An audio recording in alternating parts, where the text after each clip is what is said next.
Hey, welcome back. Retics versus monitors. Fight! This is one of my favorite topics here because I love the monitors actually more than the Retics. So, not just a specific type of monitor on my end, but this is a really good comparison because I've always thought Retics were kind of the monitors of the snake world, just in the way they act and move, and also dry mark on as well. Would you guys agree with that? I would think so. I mean, the big retics you guys have, those are life-changing bites. So, and that kind of compares to some of the big monitors that I have. So, I definitely agree with that. To everybody, this is Robert Ballin from Farmhouse Reptiles. How's it He's going, on guys? he's on Instagram, he's on Facebook, he's everywhere. Go find the man. Yep, he's got some crazy stuff. And then come see him at the West Valley Showcase. It's going to be awesome. He's going to bring some amazing animals. He'll be parked right next to me. So us. Yeah. Us, Bill, us. Anyways, yeah. No, so I keep some monitors as well. I would say my experience so far hasn't been the same. Like the Retics are definitely got a different personality for me. But to be fair, with the water monitor, I'm just starting out. He's pretty young and still getting used to everything. And then I have some Ackies and a Kimberly Rock monitor, which I think acts completely different than an Asian water monitor anyways. So Oh, 100%. Yeah, the dwarf monitors, the Australian dwarf stuff versus the Asian water monitors. Yeah, it's night and day. It really is. I actually just got Stacy a good sized group of Kims and Pilbara because she's wanted to kind of venture out of just bearded dragons and do more dwarf stuff. And That's she cool. wants to do monitors. So I'm like, well, let's get you started. So yeah, heck yeah. Yeah, that's good awesome. Group. Yeah, I need to get myself a female Ackie. I got a couple of males that I'm separating out, and now I got to get them some females. But I have a female Kimberly looking for a male. Still, I've always kind of been looking for a male. I'm not even too sure I really want to breed them or not, so that's why I'm not too heavy into the looking at. I'm just trying to get them to be, somewhat handleable. So. Yeah, the dwarf stuff, it does take time. I ended up getting like a 2-year-old male from Josh Dunlap. I believe he's going to be vending the show this weekend. And yeah, it's super handleable. It takes a second for it to come out. You just got to waterfall it for a minute and then it stops. But yeah, the smaller stuff tends to be a little bit more flighty and runny. Not so much bitey though. Yeah, no, I mean I've been bit a couple times by my Ackies. Never been bit by the Kimberly, but to be fair, I don't really handle her or hold her or anything unless I absolutely have to. But because of that, I mean it's been about a year and a half, 2 years now, and she's just now like getting somewhat comfortable with my hand and curious and stuff. So it's a slow warm up, but it's been worth it for sure. The Ackies, they run until I grab them and then they're fine. Yep, that sounds about right with Ackies. Yeah. I've been getting tagged by my little white throat. Man, she's breaking the skin now. Oh. The new one you got? The little baby, the little one from Max. Yeah. Nice. So I would imagine there's a bit of a different approach to like an Asian water monitor versus like a black throat or a white throat. Like I always hear people that have Asian water monitors and stuff and especially crocodile monitors and stuff. I think they're somewhat related in that fashion. Like try not to put your hands on them because it creates like a negative thing, like a negative experience with them. And it makes it like that whole bonding period take longer. And then like with black throats and white throats, you kind of it's like the opposite. You kind of have to manhandle them a little bit to get them to chill out. Is that accurate from your experience? Yeah, I'll be honest with you. That sounds pretty much right because the white throats, when they're babies to like subadults, sometimes turds. They're brats all the way up until it clicks at like sometimes 1.5 to 2 years old, and then they just mellow out. But the water monitors, croc monitors, laces, you you can't give them that negative imprint. They'll remember, and then every time you go in there, it's just a constant battle. Like you can take a good lizard and snap it, and it's done. Like you can't bring it back. And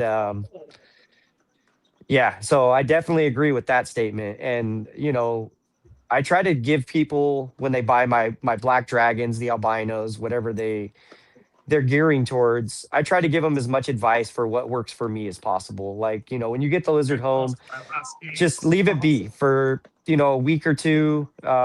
Just let it learn your routine, go in, change the water, put food in. And then once it really wants to come out and see you and you see the tongue flicks, the consistent tongue flicks, then try tongue feeding it, draw it out onto your arm, go from there. But if you just reach in and you're chasing it and you grab it, it's going to grow up to just want to hate you. And I don't know if you've got bit by a 5 foot water monitor, but it'll make you want to keep frogs. Yeah. Yeah, no. I know I'm not the guy that gets bit very often. Yeah, I actually squid the other day, and that's my big black dragon. He's about 6.5 feet now, and he just lunged and grabbed my thumb when I was spraying the enclosure, and it happened, but not anybody's fault. But it was, my thumb was just spraying like a hose, and it makes you realize real quick what these big lizards can do. Just like the big retics, like they grab you, they wrap you. It's not good. It's bad, especially one that's what, like 16 plus feet, like, and you're alone. Like, I think about those kind of things. That's why, like, even with the croc monitors, I have them, but I'm very respectful to those animals. Like, they tell me what they want. If it's time they can come out, cool, let's do it. If it's a day they don't want it, I'm leaving them alone. That's like, I'll see you tomorrow. Yeah. Well, I'm glad you kind of brought that up, the 16-foot snake and then the croc monitor. I would imagine, or maybe there's not, like for us, there's a certain size of snake to where we kind of make it a thing, like you don't handle that snake alone, like you don't bring it out alone, you always have a backup. Is there a monitor or a size of monitor or a type of monitor in which that's also the case, where it's like, hey, I'll handle it, but I need someone just also in the room in case something goes sideways? Or is that not even a thing for you guys?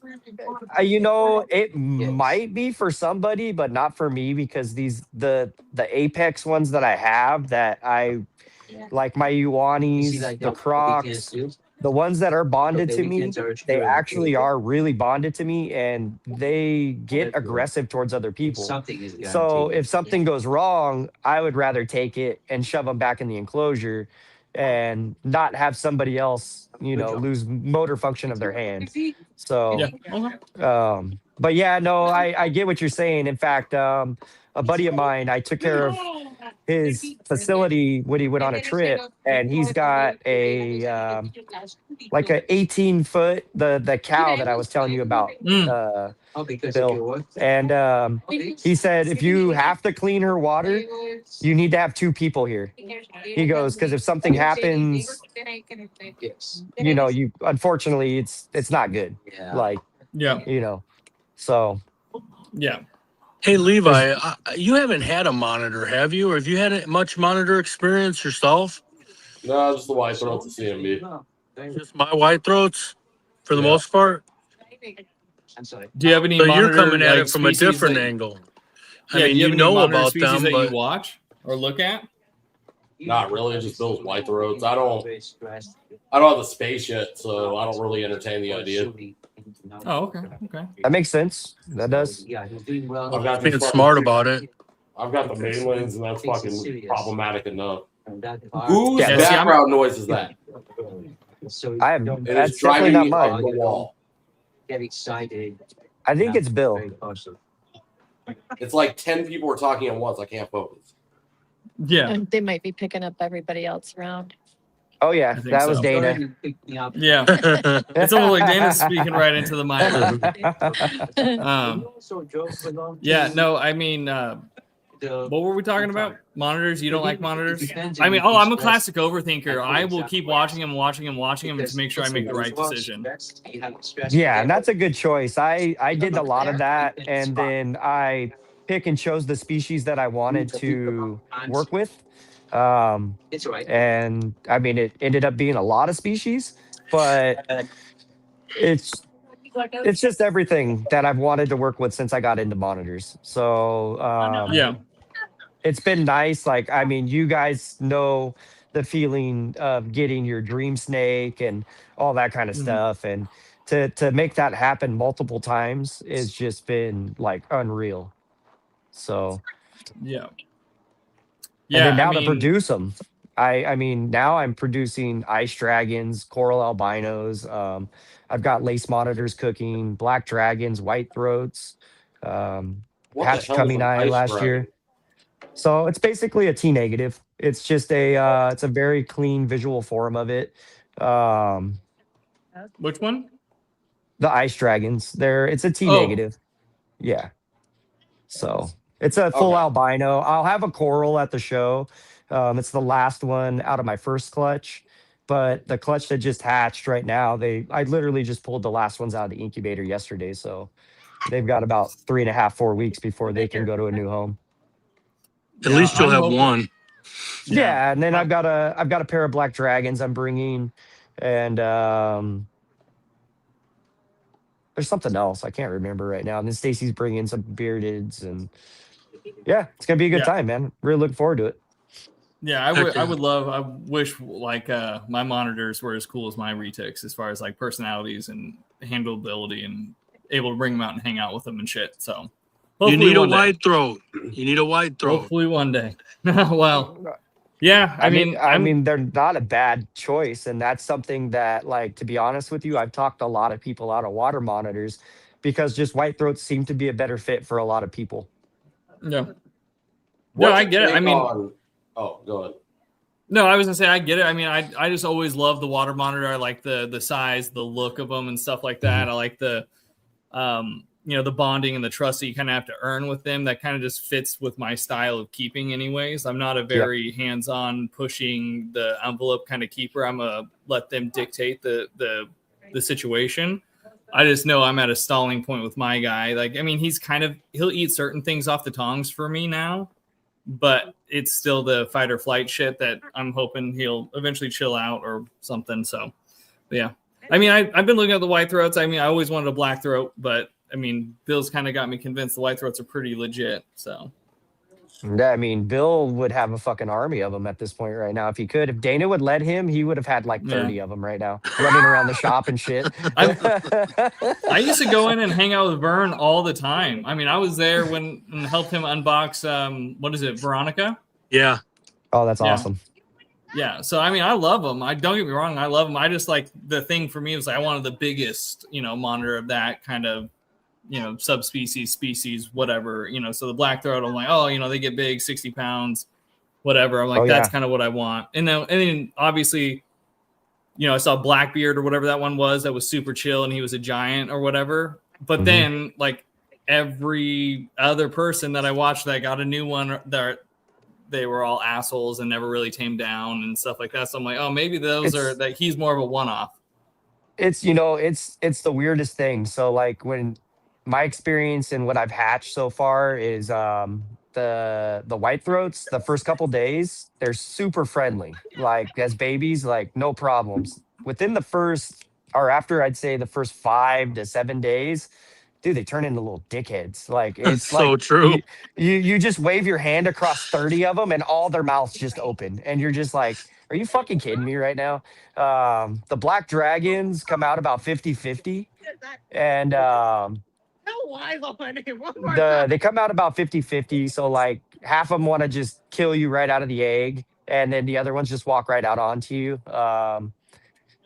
The albinos have been wonderful. Like every single one of them is just social, walks right onto you. I don't have one that'll run from you.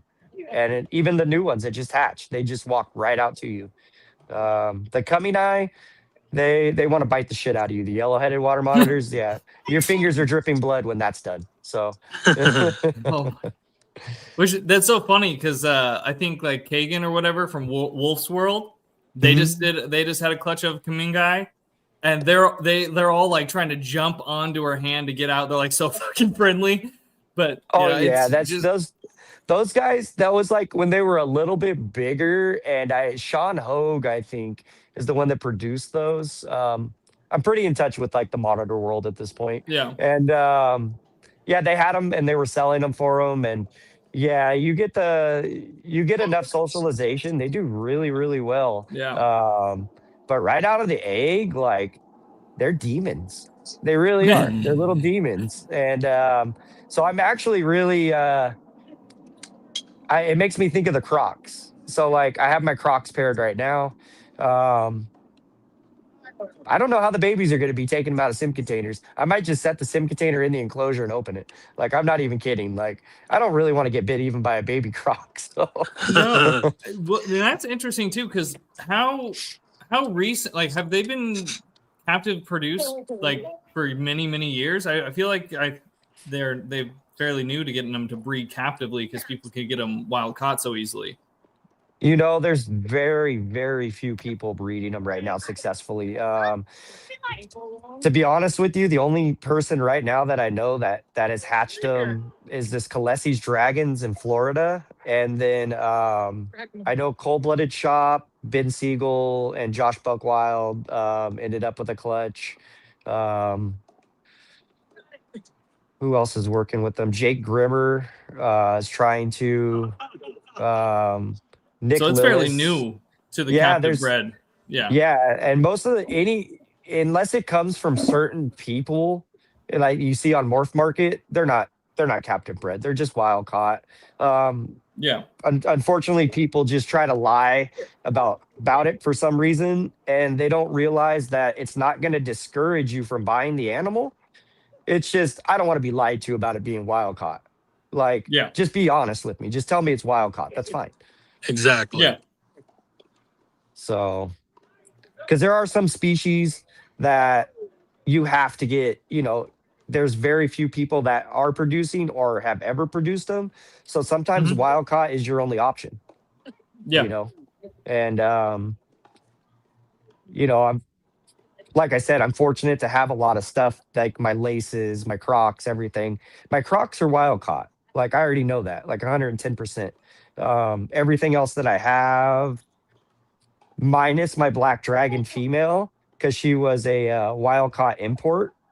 And I'm happy about that because that makes her not related to anything in the country. So all of my babies aren't related. They're somewhat related because of squid. Yeah. So Nice. Well, mm, I mean, that's got to be exciting with the croc monitors. I mean, it's all a learning experience. Like, so do you guys communicate, like, or do you already have an idea of like incubation and temperatures and time length and all that stuff with them? Or are they not that much different? Or I guess even a better question, why is it taking so long for people to breed them? you know, it's not an easy species to breed, and it's very intimidating just to pair them. To be honest with you, Mm-hmm. um, you know, I've heard horror stories. I've seen some nasty pictures of big males just losing their tail all the way at the hips from one bite. And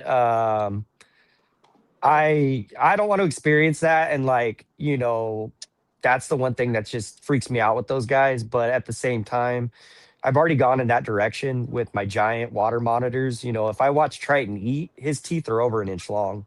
Mm. Squid is right in that ballpark. The Varanus uwanis, the tricolor monitors that I have, they are very nasty too. Those things, I'm more cautious of those than my Crocs. So they're small, but they have a very nasty demeanor. Um, yeah, and their teeth like remind me of alien teeth. Remember the movie Aliens when they open their mouth and it's just jagged, like glass looking teeth? Yeah. Yeah, that's what Yeah. the fuck they look like. It's not fun, dude. They tried to deglove one of my fingers one time, and yeah, it was bad. Oh my gosh.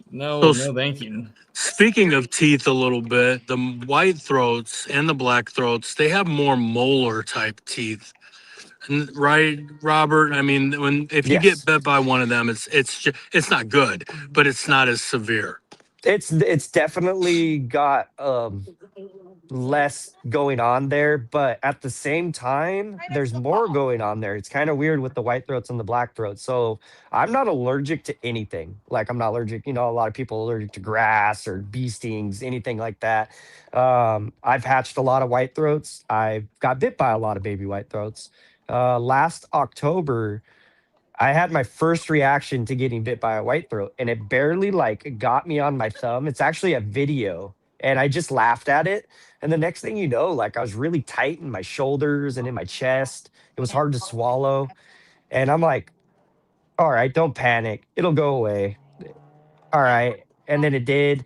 A couple weeks later, I got bit again, and it happened again. So I was like, oh shit, like Oh, obviously something's there. So Wow. that's one thing I yeah. tell people too is like when they do buy the white throats or black throats, I'm like, hey, are you allergic to anything? Like if you are, just take more caution. Like so it could be more detrimental for somebody that's allergic to stuff, but the actual bite itself, teeth wise, no, it's not as bad. But sometimes those little bastards won't let go either. Yeah. They just Hence the clamp on baby. and close their eyes. That's all they do. They'll close their eyes and just latch on.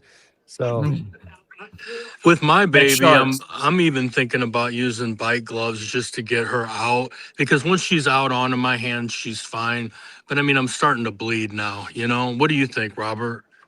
I mean, it's not going to hurt. Like, it's not, you just, Oh, it it's hurts. no, no, no, no, no. I'm not saying, I'm saying I wearing the know. gloves isn't going to hurt. But like, no, honestly, like, when I get my Crocs out still right now, I start with gloves on. I take them off after they're out, but I start with gloves on. Like there's just certain things that it's better safe than sorry. You know what I mean? So, Yeah. Yeah. especially if it's making you bleed and stuff like that, then why not? I've Just been I've been just putting up with it, you know, and she doesn't bite me every single time, but I get bit a couple, 2, 3 times a week, and it hurts, man. It's really starting to hurt now. So I've been oh yeah. thinking maybe I should not raw barehanded at this point. Maybe I should go to a bite glove just to get her out of the enclosure. Then once she's out, like I said, put her on your hand. She looks at you, she's fine.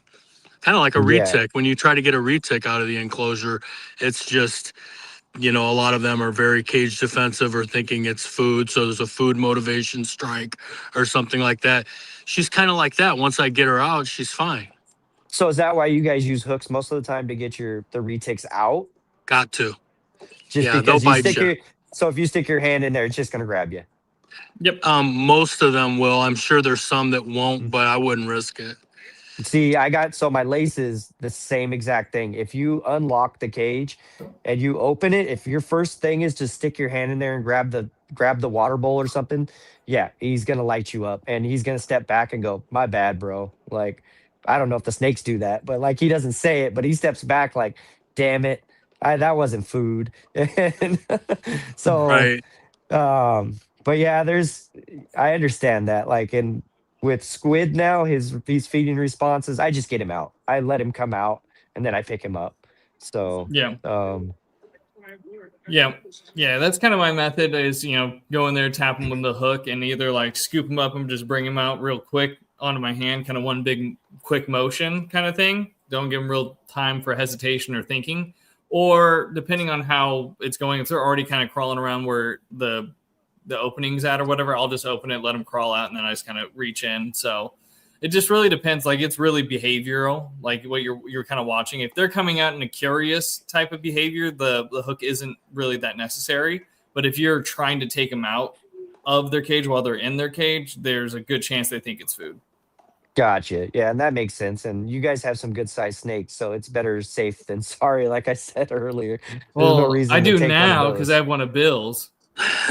She's the when sweetest thing you ever. but Robert, once you get them over that threshold of the cage, as Mhm. soon as they're out, they're like night and day. They're puppy Yeah, it just dogs. stop. It just It just stops. Yeah. stops, you know? Yeah. No, So that makes total sense. yeah. But Well, and they're very smart too. So if like in a lot of breeding situations or whatever, they don't get handled a lot. It's really like their cage gets opened and food gets put in. Like that's really just kind of how it goes. And they're really smart and they pick up on that habit. So if like every time the cage opens, it's food. So it's a food response. It's just they've picked up that behavior. They've learned it. So if you break that and you Absolutely. handle them a lot, you know, it becomes a little bit more unpredictable or predictable because you'll read the behavior better because you're holding them and handling them more. So it just kind of depends on how you're keeping too. That makes And sense. if you have a bunch of them, it's difficult to handle them all. And then, you know, because when I go in there, they'll strike, you know, until when I get them out, they're fine. But I do have to hook them because with as many retics as I have, you just can't get them all out and handle them all the time. So once you maybe went a couple weeks without handling one, it's back in that you're opening the cage, I'm eating mode. Yeah, now it's just used to eating versus handling, so Yeah. it doesn't know the difference at that point. Yeah, no, I get you. And I Yeah.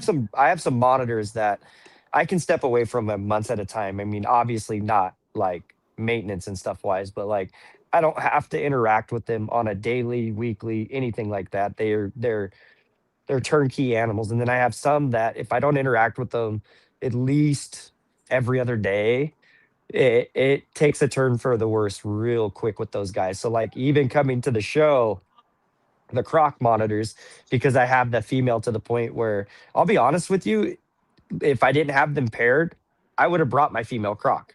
That's how good she is. And but she's paired, so I don't want to mess with it. And it's been hard because I haven't been able to get her out, and my male's starting to get like protective over her. So when I try to get her out, he huffs and he curls his tail and he'll do this like mock charge. Well, he's like almost 8 feet. So yeah, that's a little bit, I'm like, all right, It's a good motherfucker. threat. So That's a good threat. That's a good yeah, mock. I'm like, I'm buying it. I'm not gonna call your bluff, dude. Like Yeah. Yeah. so I actually put something in there to block him and I'll scoop her out really quick and then I'll just shut the enclosure.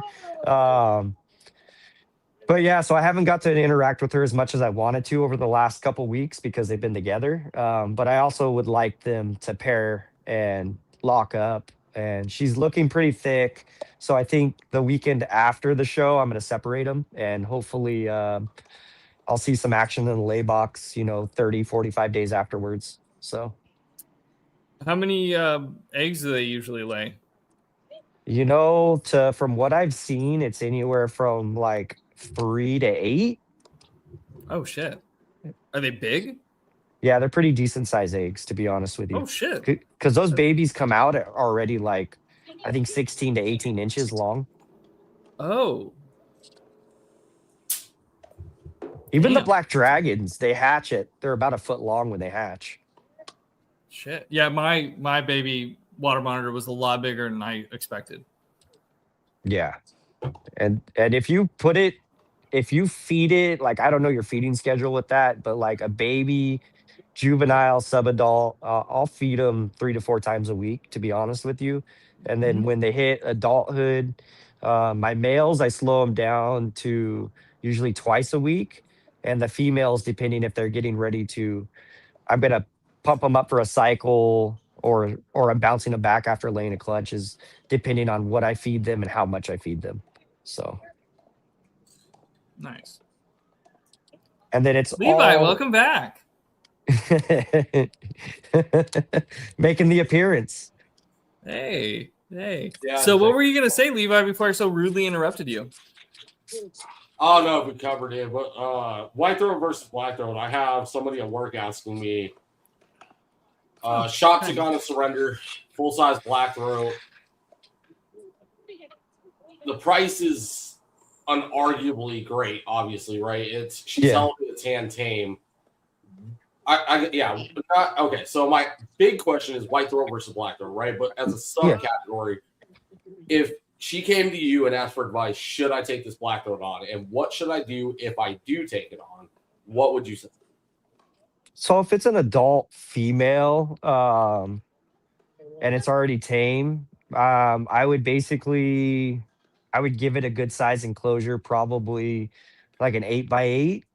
And if she's got the means for it and everything, then yeah, take it on as long as it's tame and stuff. But if it's a 5 foot plus 6 foot female, and it's pissed off, that's tough. That's really tough because I've had one of those. And if you get tail whipped by a big black throat like that, it's like getting hit by Mike Tyson.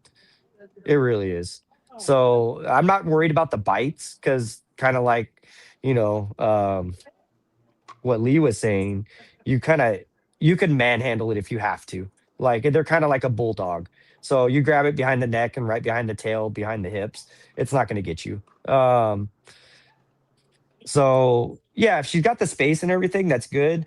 And that's kind of where I go with the white throat versus the black throat is size. They're almost the same exact species. It's size. They're from different regions of Africa, but care is the same, heating, everything, like humidity. There's no change in it. I would make the black throat enclosure a little bit more arboreal because for some odd reason, black throats like to climb a little more than white throats do. That's so Okay. weird. I've climb. heard the opposite when I was like doing research many years ago. Obviously, I think everything grows and gets new. Everyone always had their white throats, like their Cape Bandits or whatever, always had them in like arboreal type setups and stuff like that, and Yeah. had all of their black throats down in like terrestrial type setups. It's so funny. I mean, they had some climbing for the black throats, but they really made it like, oh, the white throats really climbing trees. They're more the tree monitor of these ones. It's so Oh funny. yeah. Yeah. So my buddy Jason Leonard, he was breeding white throats and black throats, and he was in La Habra, which is not too far from me. He's actually the guy that helped me get successful with my white throats. And he had like 8.5, 9 foot males that were like 85, 90 pounds, and they would climb to a like 10-foot point in the enclosure. And the enclosure was like 16 feet wide and 24 feet long. And I think it was 14 feet high. And dude, he would climb to the highest fucking points. And I was like, this is wild. Like, I'm looking up at this lizard in the enclosure and I'm like, no, because I get stressed out when Triton climbs too high. I'm like, dude, you're 65 pounds. If you fall, I don't want you to break a limb, you know? Yeah. So That's wild. That's wild. I mean, that's crazy. That's a big lizard up in the tree, though. Could you imagine? Could you Oh, imagine? oh yeah, just looking up It's and like this 60, 70-pound monitor just sitting up in a tree. yeah, just looking at you. You're like, all right. Falls on you, or in front of you, or around you when you're just walking around. That would be insane. That'd be wild. Oh my goodness. Where the crocs are in like Papua New Guinea and stuff, the natives see them jump tree to tree, and when they see that stuff, they leave. They're like, I'm out of here. No, Little raptors, man. they are. fair. So what do you guys what retics are you guys bringing for your like display animals? Because I assume you guys are bringing something to show, and then obviously retics for sale and stuff like that. Just as for sale, none of the personal stuff's coming. We've got about 9 retics. We've got mainland super dwarfs and dwarfs. Last time we had 16, so we have a little bit less, but I got false water cobras. What else are we selling? Dan? Some euros. We're gonna bring. Oh, Euromastics. We're gonna bring maybe some leopard geckos. We'll see, but we'll have a full table. But Awesome. retics, we got 9 of them this time. Nice. But so you guys aren't planning to bring any of your big animals just to show or anything like that? My big ones are down in Florida, Florida. in Texas with Lee. Uh, Yeah. what about you, I Levi? mean, Are you bringing anything? I'm bringing a Apotheosis and Ruby. the big one? Okay, nice. I'm going to bring a Very full-size nice. super dwarf and a full-size mainland so we can really show the difference between the two. That's Awesome. Are you awesome. bringing Ruby or are you bringing someone else? I'm bringing Ruby and Apotheosis. Perfect. Neither is Ruby's not pairing yet or anything yet. I don't think so, man. I think she's safe to display at this point. I mean, obviously, I'll keep a hold of Copper and try after. I'll give her time to chill out. But Yeah. I mean, I don't worst think case, they're- you just roll her into next year, or next season, I should say. yeah, that's kind of what I'm thinking. I mean, Okay. Copper's happy, so I had to throw the towel in on Celeste for this year, so we went to maintenance feeding. I'm over it. It was kind of upsetting, but it's part of it, and I'm just excited for next season. She's gonna go next year. Yeah. Next season's going to be a big one. So What are you So I'm guys looking trying to forward to it. produce? What are you guys trying to produce next season, or Like, what is the goal? Like, because I know you guys have triple threat and you guys are a team. So like, what's your guys' goal right now? Or is it individual goals or is it like a team goal or? Yeah, It's it's both. individual. It's both. Yeah.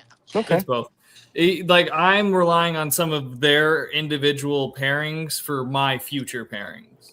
And then so I'm preparing stuff on my side for stuff that they're preparing, but I'm also doing my own thing. But what I'm also doing, they want. So they're going to get some of what I'm doing. So it's like it's all interconnected. Perfect. Yeah. So I have a couple options for the upcoming season, but right now I have a pure girl I got fairly recently that I'm kind of trying to pair for her first time. She's like almost 7 years old and hasn't paired before. She's like 6.5 foot super dwarf. So right now I'm pairing her with a pure Coyote to make some pures the first go around. That'd be kind of nice. I would want to keep a male back because I don't have a pure male in my collection just yet. So I would keep a male back, get Levi a pair. Bill can take a pair or whatever he wants, if anything, or takes it, whatever. But then he takes the rest of the clutch to sell at CMB anyways. So Perfect. so that would be the goal for this year with her if she goes. But then next season rolling in with her, I have a couple options. I have a orange ghost stripe male that's golden child, had albino that I could run to her and start getting that into super dwarf.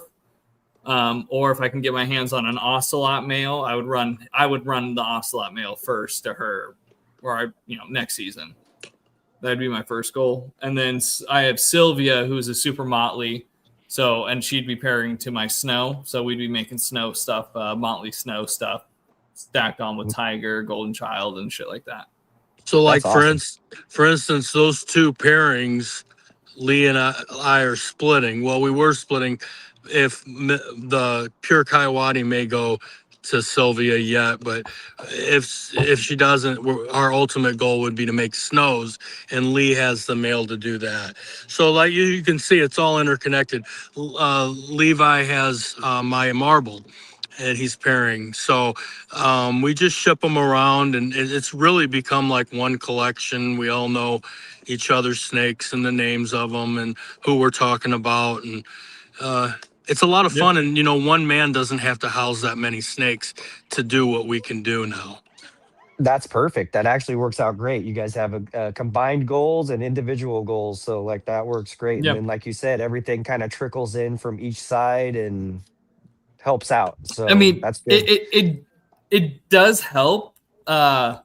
It does help when you pretty much have every single morph, though. So it's like we can kind of fucking do or make whatever we want. So even if we don't like it or haven't seen it yet and haven't seen that we like it yet, we probably can make it if we do see it and we like it. So that's pretty cool too, because between all three of us, we have pretty much everything.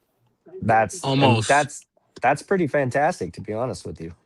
That's pretty good. And that's what I've kind of set up for myself right now with like the monitors and stuff like that. Obviously, like I don't have like super dwarf stuff and anything like that besides like the Australian dwarf stuff I got for Stacy. But I set myself up with the black dragons, all the albinos, everything. I'm hoping I'd like to say September-ish, my pair of hets are gonna go, and I have black dragon. They're 100% het black dragon, 100% het albino. I won't know what it carries until I prove it out, but I'm trying to make albino black dragons. So that's one of my goals for either the end of this year to at least get eggs on the ground, at least hit her to cycle, and because I have two females and one male.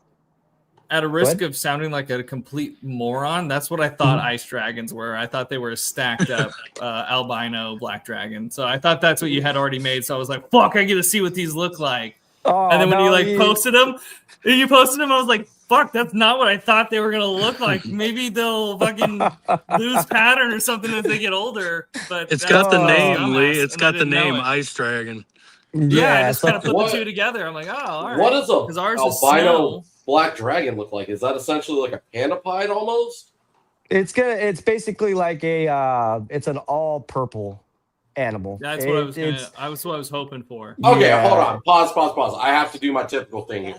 Like an actual purple or a purple hue? Well, like I'll send you.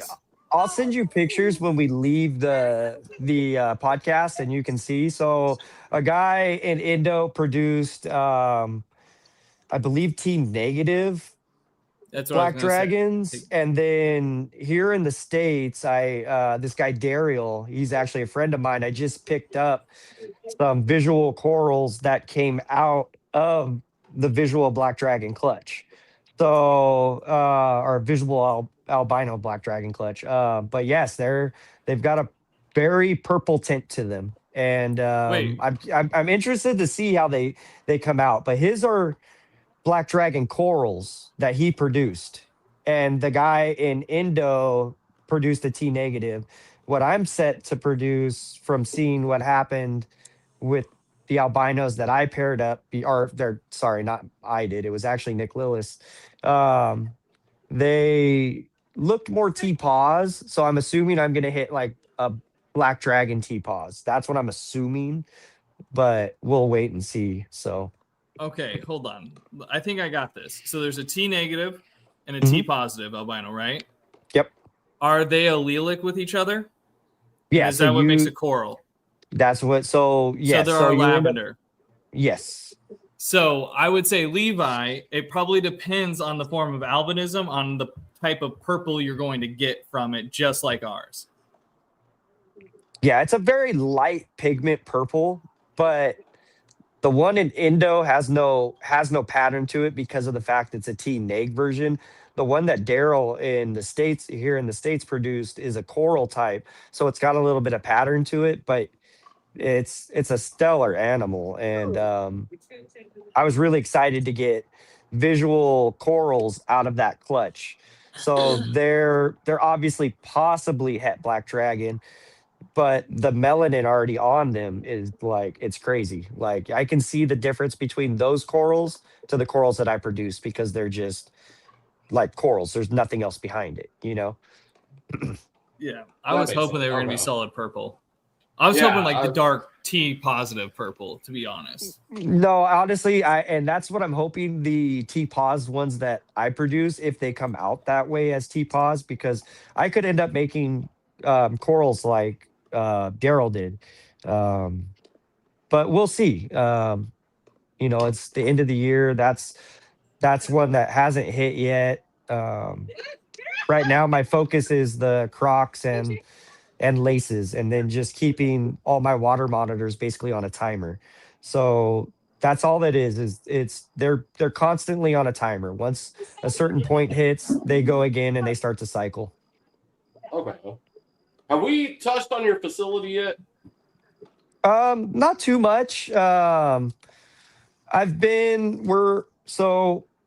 We have everything at our house, and we've got a pretty good sized house, and it's taken over a lot of it because I have a lot of big lizards. And we're actually in the process of finishing getting our building built in our backyard. So we have a good sized property. It's just under an acre. And so we're putting a building back there so we can move. I would say we're going to move about 95% of the stuff, but I've got some big enclosures in the garage that I'm not going to move. I don't want to take them down, and they're fine where they're at. So your facility's not up and running yet. It's in the no, it's process just yeah. So it's basically my house right now. Like it's on our Okay. property. Yeah, like I've got enclosures. I've got outdoor enclosures. Like right behind me, that's one of the white throat enclosures, and they just live outside year round. Um, I keep some water monitors Hold on. outside. Pause. Don't you live in fucking Minnesota? No, I he live in lives in California. Oh, who lives in See the palm Minnesota? tree? Oh, That's I've got my fucking Todd. people crossed up. Yeah, that okay. Todd. I'm thinking of fucking Todd. Damn it. Oh. Yeah. My bad. Yeah, it was Where like is Just Todd? scratch 95 that whole here today. question. Yeah, it's like 95 here today. I know it's not no Phoenix hot, but it It was was warm here 90. today. 90 here. Yeah, it was Oh, only shit. 90 here. Oh, damn, we beat you guys? That's fucked. Yeah. Haha. It Fuck was like California. 60 degrees here. Yeah, that's more like Jeez. this. Lee Yeah, I'm wins. good. I'm good. I don't even want that. I want my lizards outside. It's pretty atypical, but I mean, Texas, I'm in Texas, and that's kind of like, that's my goal is eventually to like I know they won't be able to be year round, especially because we get really cold like for a month or two. But I want to build like some pretty crazy outdoor stuff for the monitors that I get. Like with the Asian monitor when he gets bigger and stuff like that. And then if I end up getting like a black throat or a white throat, they're gonna have something pretty cool. So I will say this, like I have some animals that can go outside with no problem, and then I have other animals you take them outside and they want death. Yeah. They want to murder you. Yeah. Yeah, so I've learned that. So be careful. And if you do Yeah. want to transition them outside, start doing it like start taking them outside as a baby. Don't put a harness on them and set them on the ground. That's going to freak them out. Just keep them in your Yeah, no. hands and walk around. But yeah, like make sure you like start doing that young and don't do it just only like expose it as an adult because Yeah. that could be devastating. Absolutely. I speak from experience. Vern doesn't want anything to do with that, so I keep that back screen door open so he can walk up to it, get a little light, start to get acclimated that way. I'm trying, but man, you get him outside, he's a monster.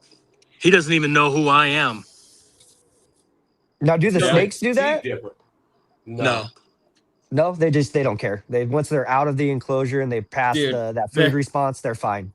Yeah. Yeah. Yeah. And then when Okay. you get them outside, their colors and their iridescence and everything just pop. I mean, I'm Yeah. holding one right now, and her iridescence are really good right now, but outside it's incredible. And she's just normal. If it's like a super warm day out, like almost pushing your luck on the temperatures, they'll get a little spicy because they get hot. Oh yeah. But that's the most I've seen.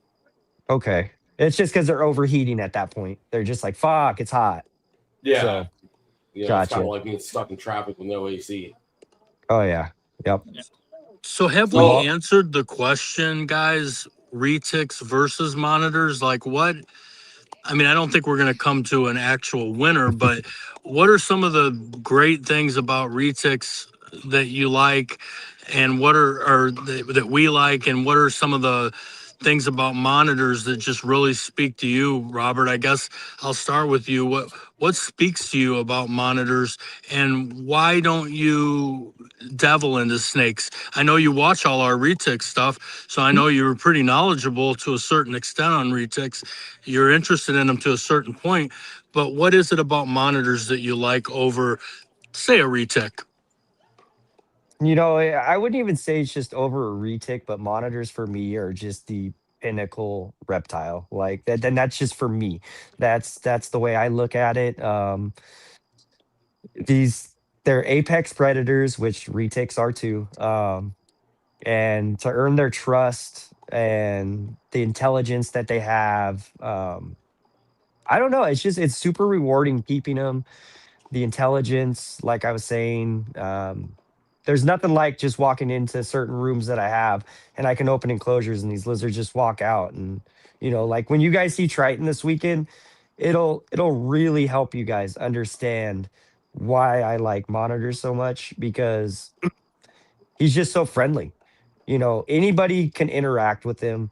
Obviously because of the shows, I can't just let anybody hold him, but it's a liability thing. But when you see just how mellow he is and how when the crowds are there, there's no problem. And then I'm going to bring my super bells and he's the same way. So he'll be on my buddy Ryan's shoulder most of the time.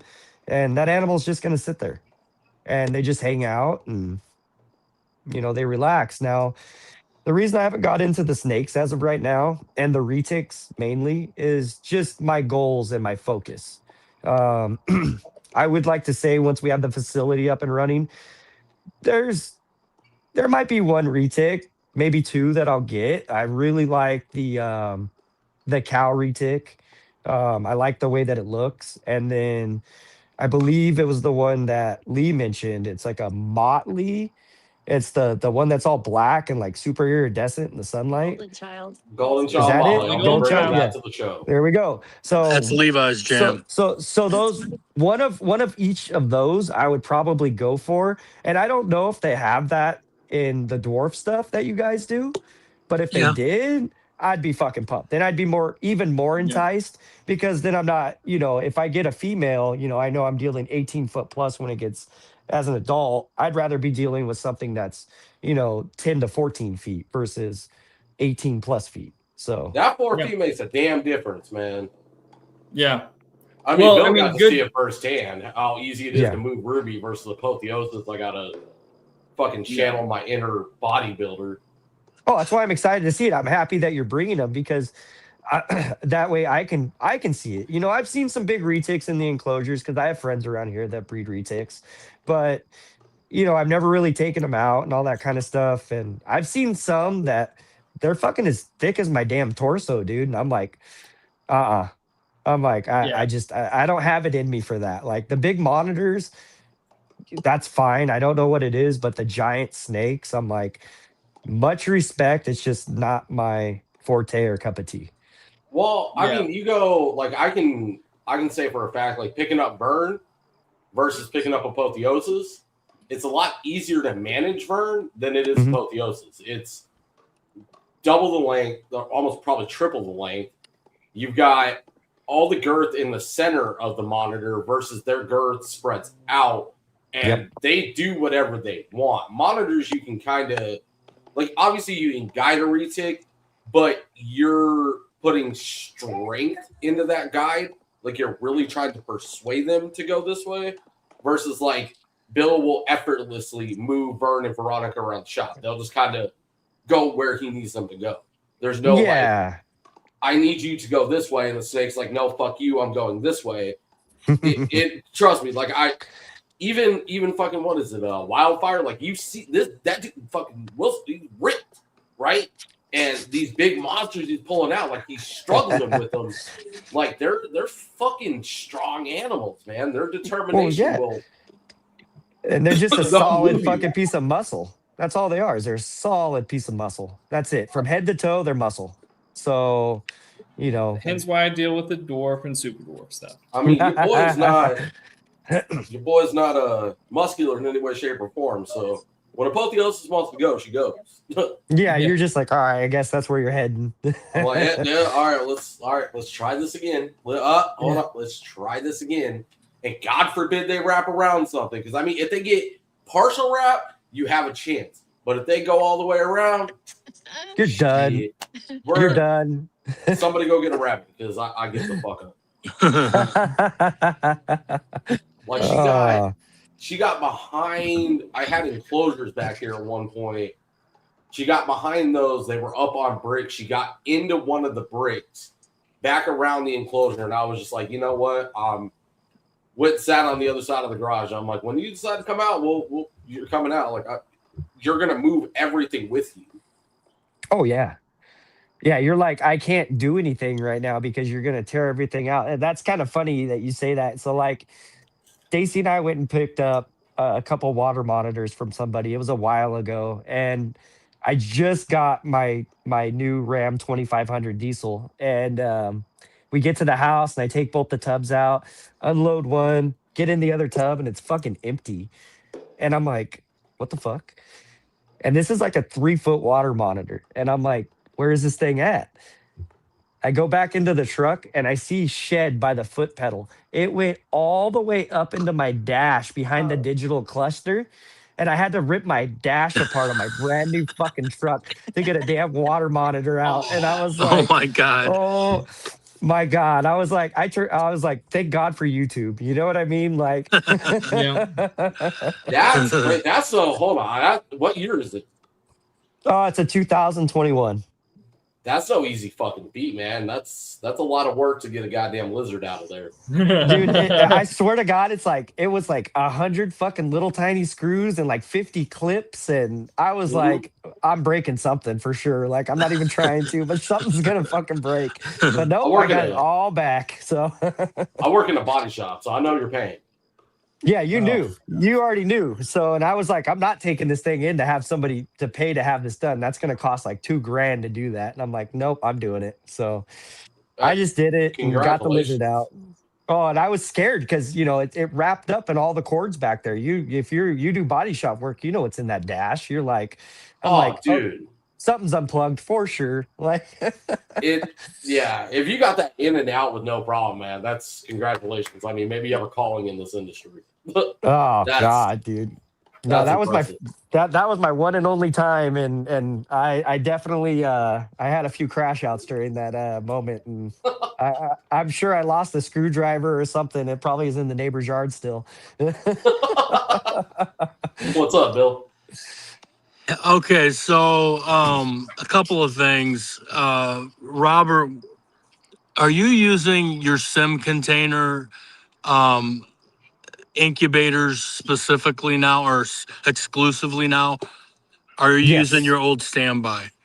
No, I'm using all my sim container incubators specifically now. Everything's in fact all my other incubators are gone. Okay. Yeah, Even that one I was gonna get. yeah, fuck. God damn it. I forgot It's all all right. about It's all that. right. My It's all right. bad. Fuck. Hey, Damn Stacy it. did ask a question of the group though that we never did get to answer. I'd like to come I've been back to What's that. She wanted to know what our favorite morph is. Without a doubt, mine is marble. That's why I grabbed this one. What- So, I mainly love Anery is like probably my first love when it comes to morphs. That being said, though, my favorite like snake that kind of got me into the super dwarf retic and retic or dwarf retic thing and like made me want to start breeding and stuff was the snow golden child. So that's probably like my favorite like snake combo. I mean, it was just my first love or whatever, but Anery was the real like is my favorite thing. I want to Anery everything. I just like Anery. I like a gray, that kind of gray tone snake and close to black and white. I'm an xanthic guy when it comes to like ball pythons and stuff like that. So Anery is probably my favorite gene, but Ocelot is a fairly, it's not new, but it's fairly newer gene. And it's getting kind of out there more. That's probably my favorite is like the Ocelot is probably my new favorite. So it's like those top three, which then this girl comes into play. She's potentially het for all three. So she's like potentially het, Ocelot, Anery, albino. So the Snocelot, as I want to call it. That's funny. Mm-mm. Snocelot? I like that. that sounds like a Willy Wonka term right there. Yeah. I thought it sounded pretty cool. Snocelot. That is good. That's a good one. Levi, what's yours? I think I know. Overall, it's going to be pied, and then underneath that, I mean, obviously the pandas. Which These is are pied combination- pirate. Pied golden child Molly. And then I mean, so pied panda.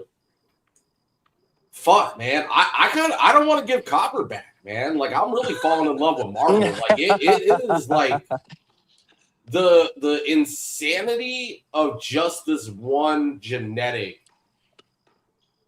I don't know. I'm really starting to fall in love with them. Like every time I pull copper out, I'm like, all right, I see it. It's you get the crazy. Like it's just unpredictable.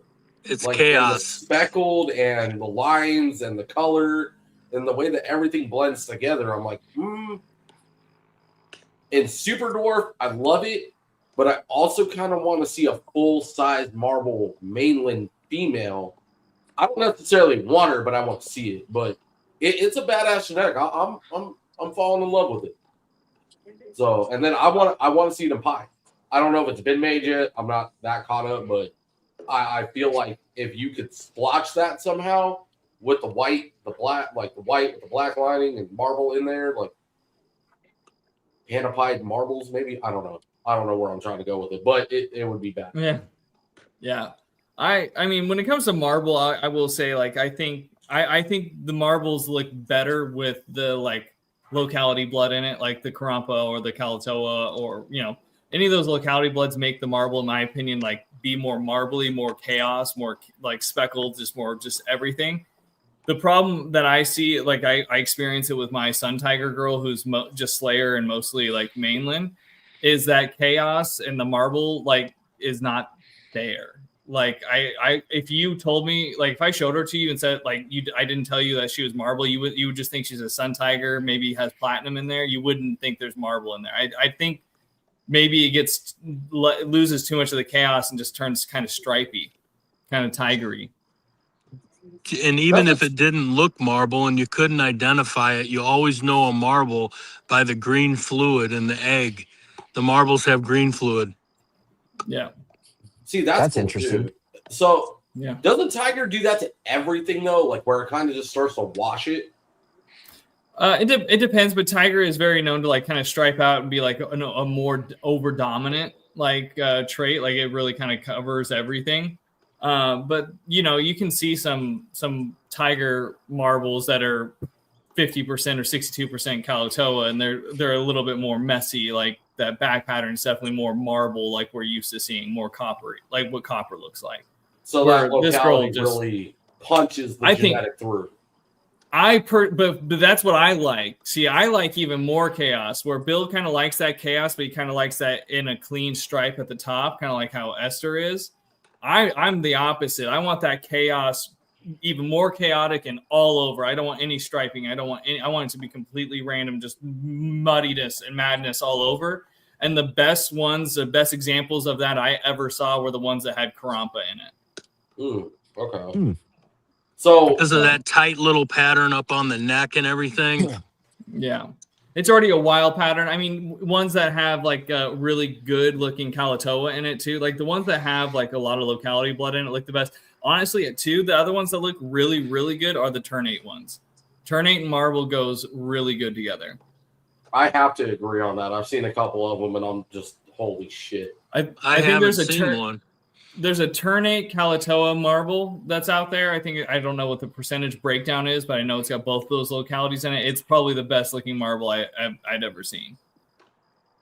Is it on Morph? It was. I mean, it was gone Probably very find it quickly. in the sold section. Yeah, for sure. For sure. Robert, what to bring it to you, what is your favorite /locality in monitors? So, to be honest with you, it's like everything I work with is something that I've wanted for a long time, but it varies. Like everything kind of shifts at times to like, I don't want to say like my favorite animals, but so the Australian stuff is really taking hold on me right now. Obviously, I'm very dedicated to my Asian water monitors, the albinos, black dragons, and stuff. But the Australian stuff is really taking hold on me. I really like my bells. I got rid of my dark normal that I had, and I just want to produce only bells and super bells. So like that's my goal on that end. I don't want to produce anything else bell like lace wise. I've got a really big opportunity coming up that I'm gonna have shipped to me next week, and I'm excited and I'm fucking nervous. I'm getting an adult pair of Spencer's monitors. So there's not very. A Spencer monitor. So Varana spenceri is a sand goanna from Australia, and there's I don't want to like speculate on how many there is in the States, but there's not very many. I would say there's under 30 of them in the States. And nobody's breeding them right now. They're not an easy species to breed if you don't brumate them right and right temps, just everything. And I got the opportunity to get an adult pair. So I sold 2 kidneys and a lung, and so Hey, hold up. I gotta upload this real quick. Hold on, because this thing's fucking crazy. Okay, this was exactly, I think, the monitor I was going to ask you about, because I'm a big Australian species guy myself. Like, I wanted to get all the dwarf monitor species, and when I was living in Arizona, I wanted to figure out a way to keep them all outside for, again, like most of the year, just because I know they're from Australia. They're used to it being really fucking hot, and they need it really hot. So I'm sure I can come up with something. And there's like a Grail monitor, Australian monitor species. And I think this was the one. They had a crazy ass neck pattern, and I think this is it.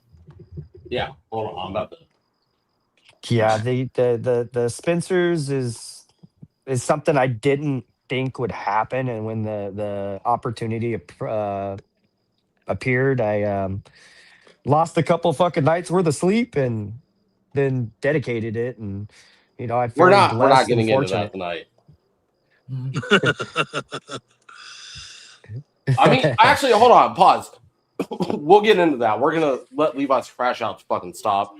What is the what is a hybrid world of monitors? Because I mean, I'm in a hybrid group now, believe it or not, and it's not that bad. I'll keep it 100 with you guys. I mean, D and fucking why does her name always escape me? I don't want to use her company name. Amber. They got me. They got me on game. I will not back down on colubrids. Leave colubrids the fuck alone. But with pythons, I give it to them. There's some really cool shit out there, y'all. I mean, I get it. I work with Retics, but pythons can it's whatever. You take that. But hold on, I got to show this monitor. Where did it go? Why did it not upload? What the? Sorry about that. No, Had to no go put worries. her up. There's no I was way. hoping Hold my on. orange ghost stripe was wanting to come out, but he was not feeling it. Oh man. And just to touch on that a little bit with you, Levi, hybrids for me, I'm not into it, but at the same fucking time, I kind of got bamboozled by John at Sim Container, John Adranya, and I have a guru that is 100% head albino, and so guru is a dominant trait, and so it takes over, and it's one of the best looking gurus I've ever seen. Yep, that's Sorry, it. I had to screenshot this, but this is a Spencer's monitor, and I don't know, man. All right, I'll give it to you, bro. Like that is probably the sickest monitor outside of like I love Savannah's, but this thing is just fucking that the salmon, the little shades of like brown that you're getting, the body shape, the head, everything. Like I see why you did what you did. Yeah, Like that and is a sick ass monitor. so it's a very like yeah, it's very important to the keeping and everything, just the whole community. Hopefully I can get it done. But we'll see. There is leucistics, but it is a lethal gene. Ooh. I was So- gonna say, yeah. So The there so closest you thing we can ha- get leucistics with the Yeah, so retics? there's a ultra. There's a kind of like it's kind of like the cow complex that's with pecan and stuff. It's kind of got its own thing. There's like different lines of platinum basically, and they're all called something different. But there's an ultra ivory line, and then there's a leucistic line. And then when you put them together, they're allelic and make ivories. So like you can kind of get a leucistic snake, but you can really only get like ones that thrive that are ivory or ultra ivory, and their heads are real dirty. They're kind of, to be honest with you, like in my opinion, they're really kind of fucking ugly. They just always look dirty. Then the leucistics, they're black-eyed Lucies. They're really, really cool, but yeah, they end up having some sort of like intestinal digestive issue or something like that. That's Damn. unfortunate. Yeah, but they're super cool looking. But none of them, I guess, make it past like a year and a half, 2 years old. But you can get what is the super ivory? That's the all white one, right? No, the leucistic, which is the lemon glow line, but the ultra ivory or the ivory is the closest you can get. Yeah, and that's almost all white, right? Yeah, it's just got like a dirty head. So it's almost like a bell-faced ball python. I mean, some of them have like that grayish shit going on. Exactly. Yep. So I mean, you can get relatively close to a leucistic, but not like an actual bell blue-eyed. Actually, you can get a bell. So we do have blue-eyed Lucies, which are super phantoms. So it kind of depends. Really? Shit. Isn't that's that fucking leucistic? cool. That's leucistic, no? Yeah, but it's weird in retics. Like we call them super phantoms, and for some reason, like we don't call them blue-eyed Lucies. But they are. They're leucistic, and they have blue eyes. So Amber has one. Any of those gonna be at the show for sale? yeah, but for some reason, the only like one that's been considered like leucistic is the black-eyed Lucy, which is the lemon glow line. Oh, so That's you what can go they blue eye, consider but you can't go leucistic. black eye. Apparently. Okay. Yeah. Cool. So technically, yes, you can get a leucistic. Yeah. Yeah, it's weird because they just call them super phantoms. So Do monitors do this shit, Robert? Like, make me feel like I'm not like fucking on a goddamn island. Like coming from like starting with ball pythons, going into boas, going into colubrids, like getting my hands in each one. I still work with colubrids. Fucking love them very much. But now getting into retics, it's like retic, no offense. Like, I don't care. Fucking come at me. It is what it is. Yeah. Retic, it's like retics were like, no, we're going to go be on this island. See what I did there? We're going to go be on this fucking island by ourselves and do everything differently, even though we have the same exact shit as the rest of the industry. We're going to label it differently so we can stand out for some fucking reason. Not that you, and the biggest thing is you already stand out. Motherfucker, we own 18-foot fucking snakes, and fucking Wildfire's got like 20 footers that are fucking monsters. Like, we already stand out. We're already on a goddamn island. What the fuck do we need to be even more on an island for? Like, somebody make it make sense. Is there stuff like this in monitors? Oh, I think yes, there's stuff like this in there's- everything. There definitely is, and I don't see it in colubrids. I do, kind of. Like, a lot. things mesh really well with the rest of the industry. Like, morphs are morphs, localities are localities. Like, in the names, okay, so this is a very known thing, so we're going to just adopt it instead of trying to be different. I think it's where you start.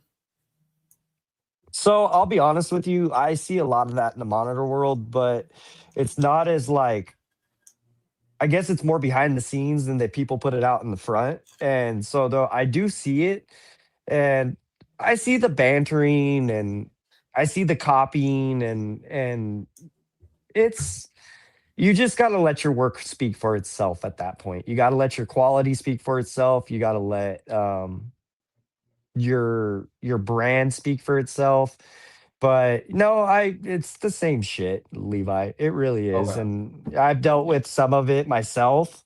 But you know, Bill knows me. I'm a fairly nice guy, but I'm also not a guy that'll get walked on.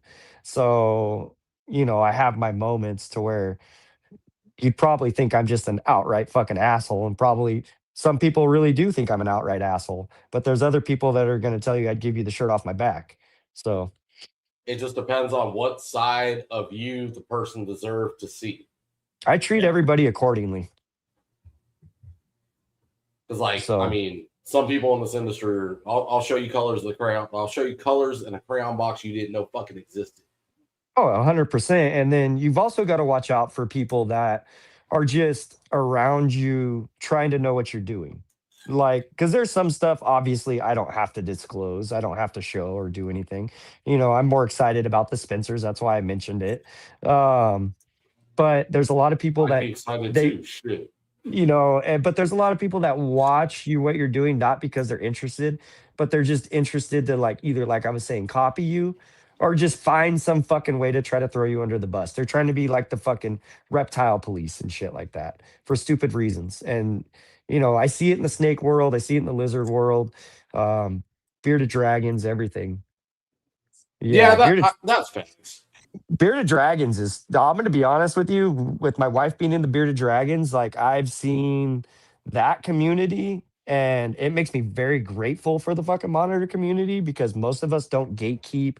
We're very open to sharing. We know that there's plenty for everybody. But there are some people in the community that will lowball shit, and I'm a market guy. So, like, I like the market to be up, because if the market's up, everybody's doing good. If the market's down and we're giving away, you know, $5,000 animals for $2,000, like, what's the point? Like, what are we doing? Like, why are we doing that? Like, I understand not making things a life choice to a certain extent, but like the monitors, to breed these things, incubation is usually 6 months plus. And the amount of food that I feed, like, my feed bill is like $3,000 every other month. Jesus Christ. So I thought these retics were bad. I have No. 28 big lizards. Well, I mean, Oh, well, I this guess kinda- now that you say that. yeah, I mean, I'm gonna say this kind of leads us to retics versus monitors. This is where I think shit starts to get a little out of sorts. The food costs, the maintenance, hold on. like time. Hold on. and Well, if stuff, I had so. 28 mainlands in my keeping, I think my food bill would be similar. Oh, well, if he had 28 dwarf monitors, if he had 28 Kimberleys, his food bill would be a lot different too. Like, Well, that's what I'm saying. But well, I then we have got to super get. dwarfs. Yeah, we I got have to break super it dwarfs. down. Hold on, we got to break it down. Mainland retics, super dwarf retics, and monitors. Because if you keep overall dwarf versus the bigger ones, right? Robert, Mhm. it seems like you're into the bigger species. I'm into Mhm. the bigger species, and then you and Bill the super dwarfs, and obviously the dwarf monitors. Yeah. Which one's the better? You know, or what is the not which one's better, but which one takes the personal preference? So I'm gonna be honest with you. What is the most like I would say feed wise expensive and everything? It's babies. Babies is what gets you. Mhm. So like right now with having like if we have baby beardeds and baby water monitors at the same time, most of the time we'll have 50 plus baby beardeds and I'll have, around 30 to 40 baby water monitors at once. And so I'm buying like 5,000 dubia a month and probably 5 to 6,000 crickets every week. I didn't even think Holy, And about their. I didn't think about those. that's yeah, crazy. and then on top of all the big lizards, and then all the like I think Stacy's a 25 or 20 plus adult beardeds, and to give them the proper food, I mean, it's honestly, it's about half of the monitors per every other month. Like it's about in that ballpark. So And monitors, for the most part, eat way more frequently than a snake does, right? so like Yeah. my babies, juves, and subadults, I'll feed like 4 times a week. Babies pretty much like every day for the first like month. And then once they hit like adults, males I'll back off to 2 times a week, and females just get fed accordingly depending on where they are in cycle and if they're bouncing back from laying a clutch, etc. Okay. So kind of similar to snakes, but still more. It's still going to be more frequent. Yeah. And so like we'll just say this, like my average feeding day for everybody, I defrost probably around like 30 XL quail, um I think like 3 or 4 a pound and a half to 2 pound pigs, and then probably like a full 15 pound block of day old chicks. Good Lord, that's a lot. Yeah, it's honestly it's a lot of feeding and stuff like that. But it's the results are there. One of the sim container incubators I have is they're like 5 feet and the thing's almost completely full. So That's Okay. crazy. That's insane. So monitor, retic, monitors are going to be way more feeding. Retics are large meals, large expensive meals, but not as many.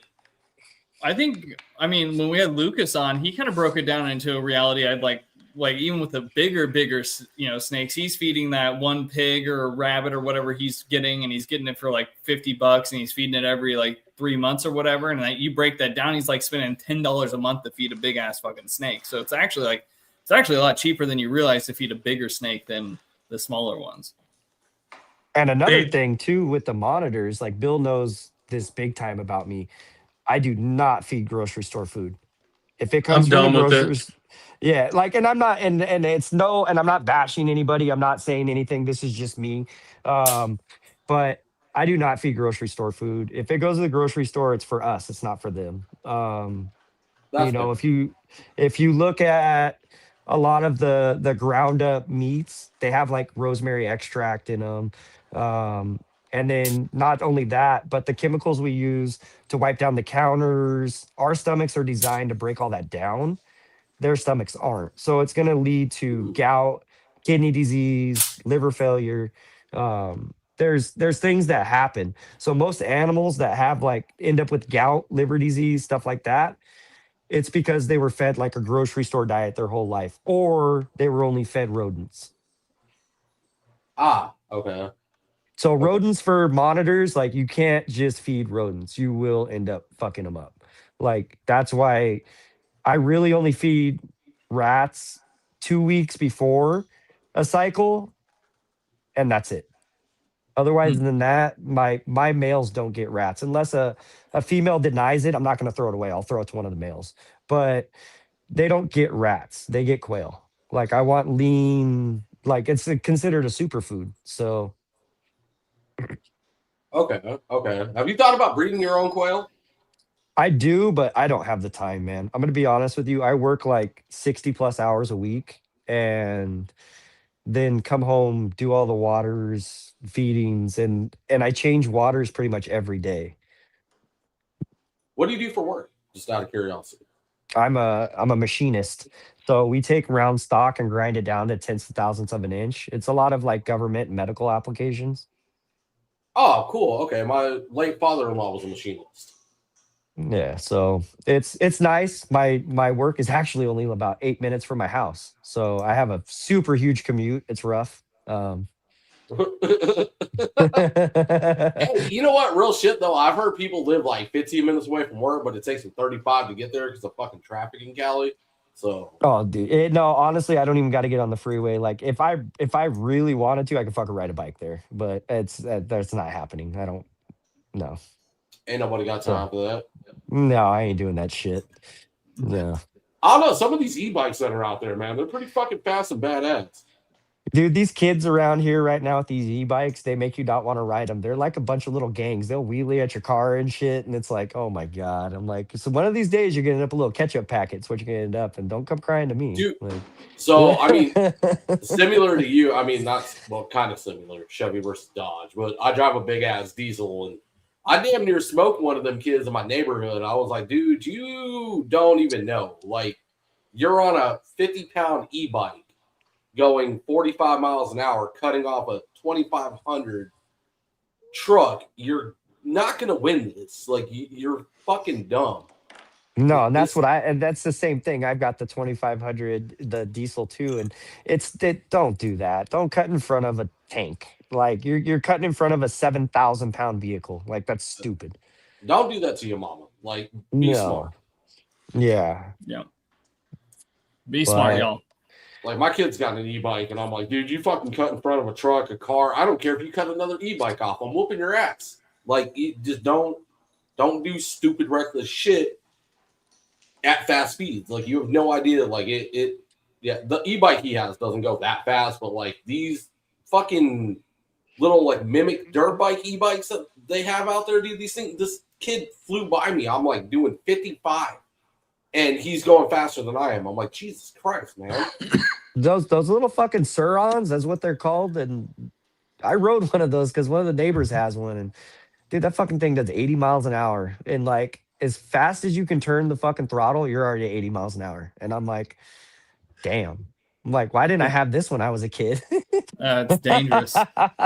Hey, Bill, I had a question for you. Yeah. The Civic Center. Is it pretty cold in there? Is it warm? Like, how is it? It's more cold than warm at night, but they don't mess with the temperature, so it's like room temperature. They don't put it up or down when we're there and when we're not. They don't turn the temps down when we leave. So nobody's had any issues. We're probably just gonna we'll probably end up taking everything just I do. because back do. yeah. I do when we go to the super show too. Any I show, just- even my own fucking show, man. yeah. Hey, I promise you though, we catch somebody stealing, we're rubbing fucking chicken on them and putting fucking them in with Triton. Like it's happening. Like Hell yeah. the Retic's gonna eat or Triton's gonna eat. Something's happening. So. I don't think that would be a problem, but I would just worry. I would worry about like temperature control going wrong. You know what I mean? Because it's a building, whether the AC goes on or out situation. Yeah. You know, it's a giant fucking building, and you know, obviously they do their maintenance, but expect the unexpected. You know. No, definitely. Well, I was more curious because Stacy's wondering, it's more for her bearded dragons. So she's curious on like how much heat to bring for them. So I mean, John over at one of our local guys brings heat lights to I think every show. Yeah, that's so we got it set up like we kind of did a table layout the other night because, you know, it's the one table, so we got to make sure we can fit everything on there. And so we stacked some stuff up and made it look good. And yeah, she just wanted to make sure what to bring for heat and stuff like that. So I'll just have her bring the heat hoods and the lights and stuff like that. Yeah, one of those The better to mo- have it not needed than need it not have it things. yeah, and the monitors, I always put heat on them. When So this is a big thing too when I sell monitors at shows is I like to have the monitors under heat. I like them to be warm to the touch. I don't want the guy or like the customer to buy a cold lizard. It's going to be tame when it's cold. Of course it is. It's not going to move around as much. The metabolism's down. The blood's moving slower. I want it to be warm so that you know what you're getting. You're not going to get a different lizard once it warms up when it gets home. Okay, That's good. Okay. That's great. Yeah, and I would argue the same for snakes. I mean, I've bought a couple of snakes at an expo, and the expo was cold, and I brought it home and warmed it up. And you know, Joey ever watches this podcast? How's that carpet python doing, bud?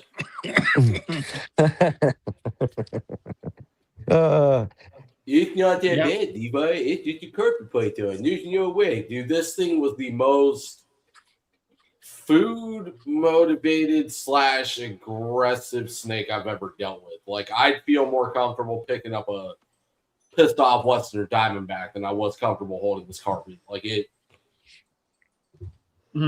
was something else. That's pretty good.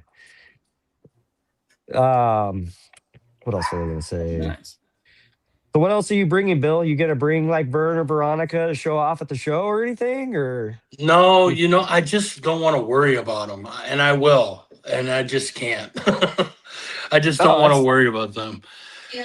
I have enough to worry about, I just don't want to worry about where they're at, who's holding them. I'm gonna be running around everywhere. I just don't want to. So But- you're gonna have the C&B booth and the triple threat booth? No, Okay. just one table, triple threat, and then I've got some falsies and some euros I'm throwing on there, but that's it. Okay. Yeah. Nice.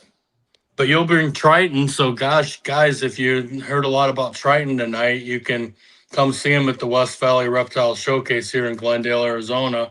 And What monitors are you bringing again, Robert, for sale? So for sale, I've got one coral albino left from our first clutch, and it is amazingly social and tame. And then I've got a pair of black dragons. Both of them are produced. They hatched in April of this year. I've got a male and a female. The female's she's handleable, but most of my females typically are that way, where they're kind of indecisive and unsure of other people. And the male is really tame. He'll walk right out onto you.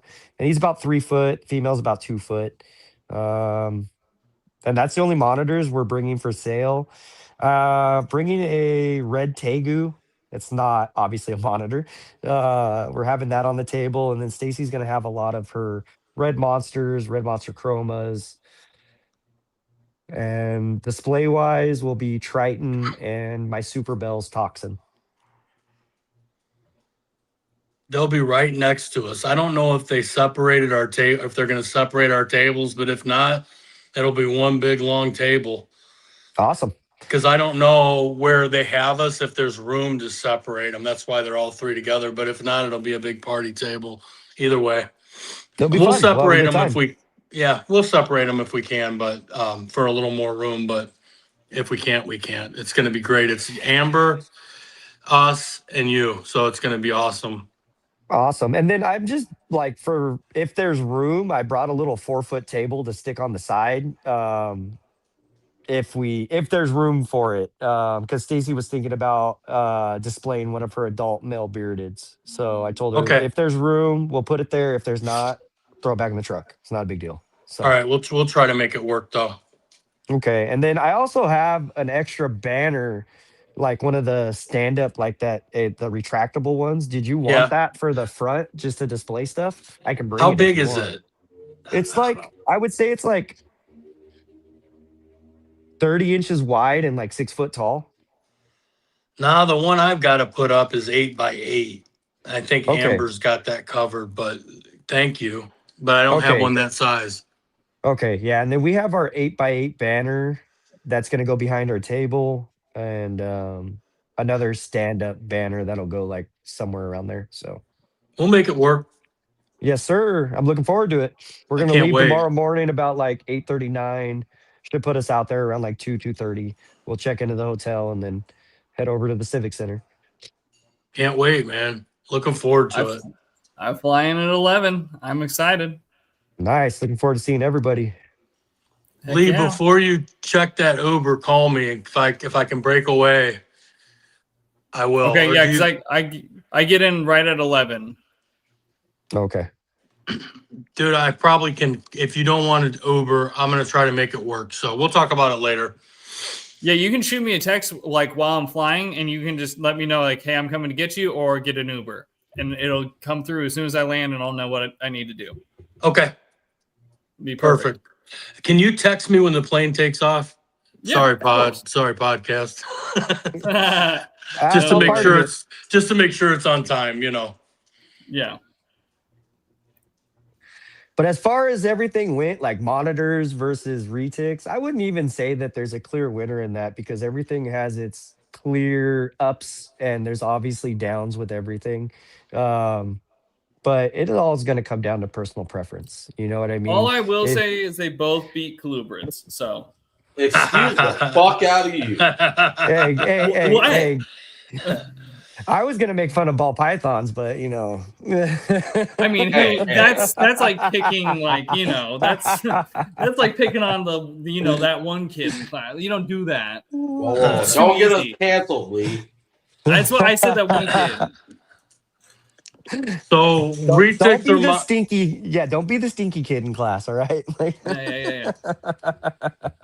Dude, So you if guys trash falsies because you don't know what you're doing. It's okay. You can just admit it.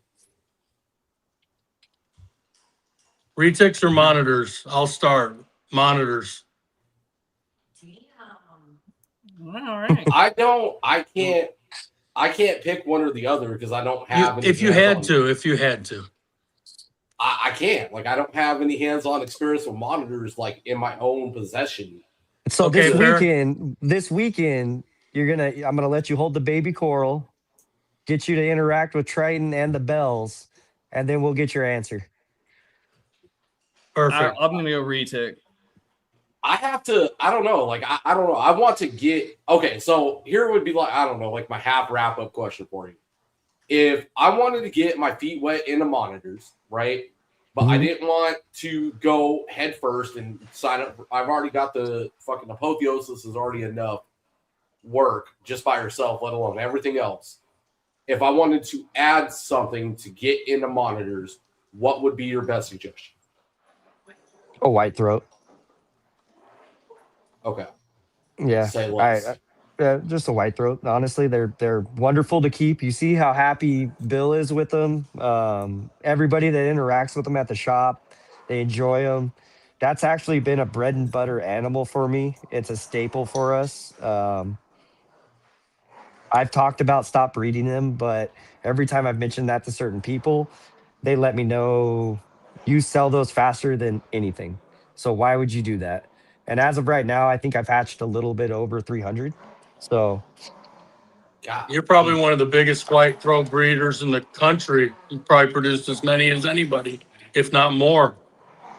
it's been nice because they're pure Mozambique too. So like my locality is pure, where a lot of the other ones are mixed between Cape Bandit and Mozambique. There's no more pure Cape Bandits. The last person that had pure Capes was Dave Urbanowicz, and I believe he's out there in Arizona. Why does that ring a bell? Is he known for something else too? I feel like he's done some kind of snakes before, and he does tattoos. I know that. I've talked to him Okay. for a while. We know each other, but it's not like a big relationship or anything. But when I found out he did capes, I messaged him to try to find out if he could locate me any, because I would love to produce pure capes too.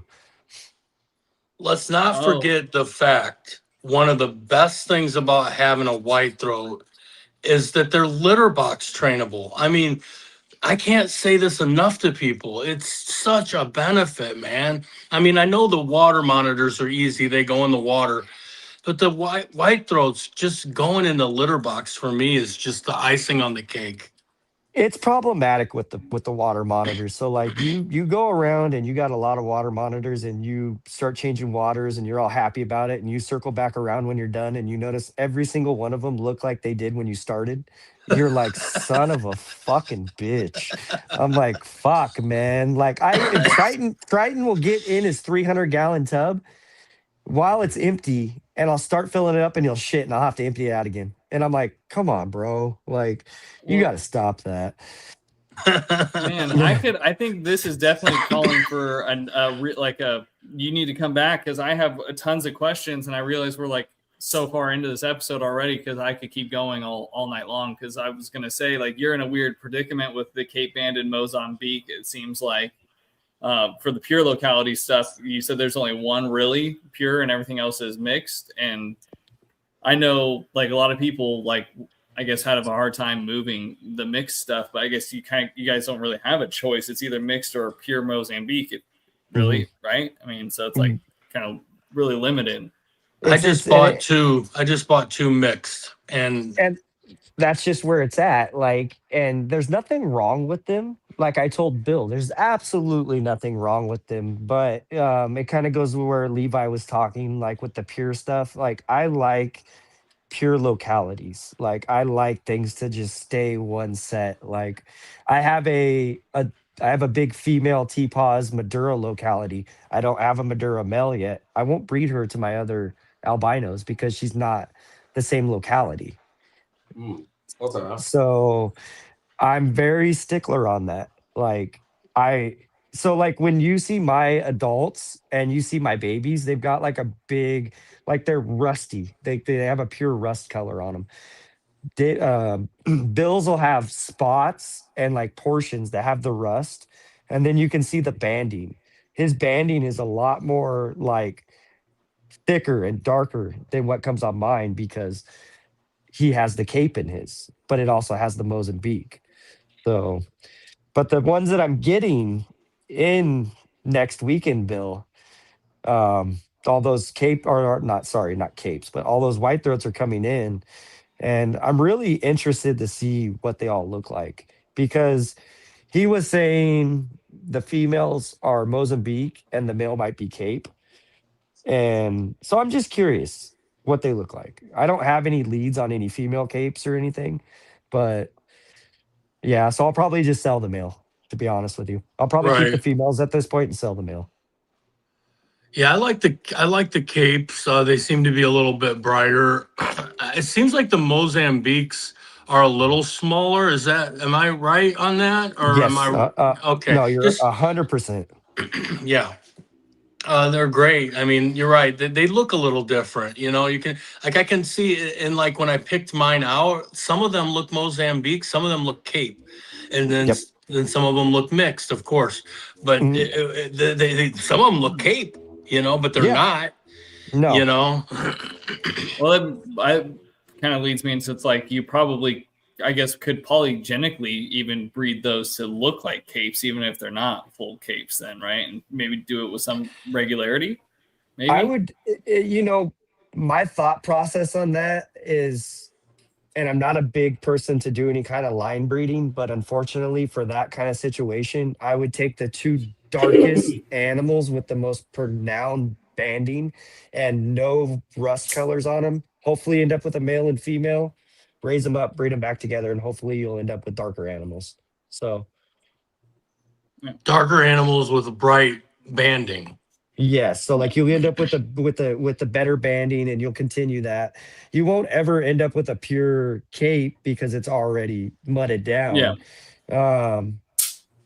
But there's not like I told Bill, there's just nothing wrong with it. But like market wise, it's kind of crazy because I sell mine for anywhere from 700 to 850, and the other guys, they barely can clear like 400, $500 for the mix. Yeah, it's crazy.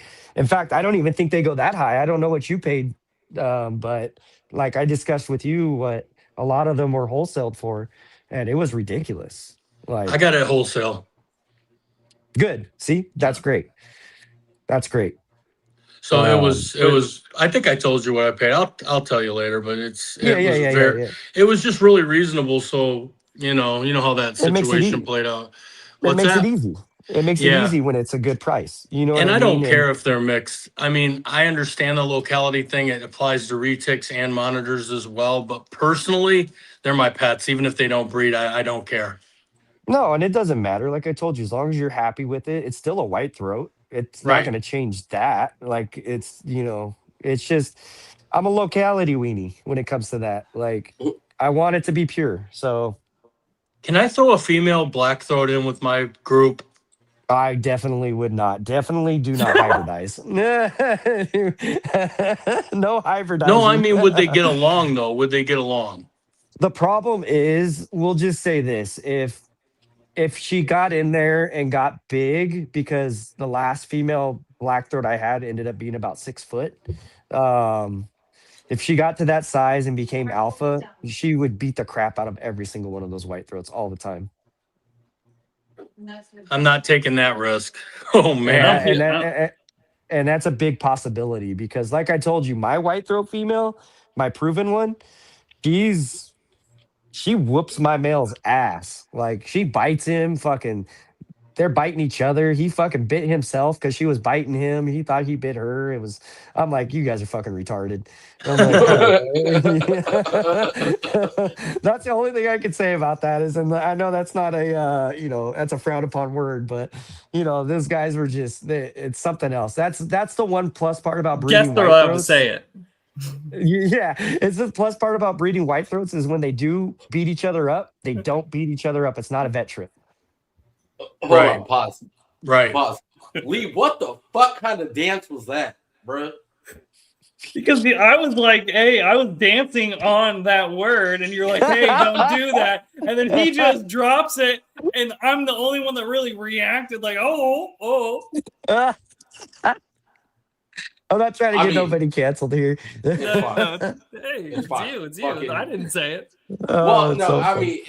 mean, the way that he puts it is kind of, you can get canceled, but Lee, you were kind of going like, Was I? Like only one row on the bus. Like It's a very short bus. Hey, apparently we ride that shit. So Yeah. I mean, I'll give it to him. I am fucking retarded, but Oh. Yeah. it's okay. I'll be pulling Yeah, up on the that's- short bus after the show. Watch. Flying the short man. plane. For the most part, we're all blue collar, so we are pretty fucking retarded. Yeah, exactly. Right. So But all right, I think we shut this thing down and see Do a part everyone two. this weekend. Let's have Yeah. a part Definitely 2. part 2, probably part 3. I'm not done learning. I would like to learn more about retics too. So anytime you guys want to, let's do it. In fact, let's do it after I get the Spencers and I'll pull those out and I'll have those in the video with me. Perfect. Hell yeah. Hell yeah. Hell yeah. Game plan. Thanks a lot, Robert. It I was love great both having you you, guys. man. Thank you guys Yes, for sir. having me. I appreciate you all. See you Absolutely. this weekend, boys. All brothers. right. Out. We're Later, out. guys. See y'all later. Bye.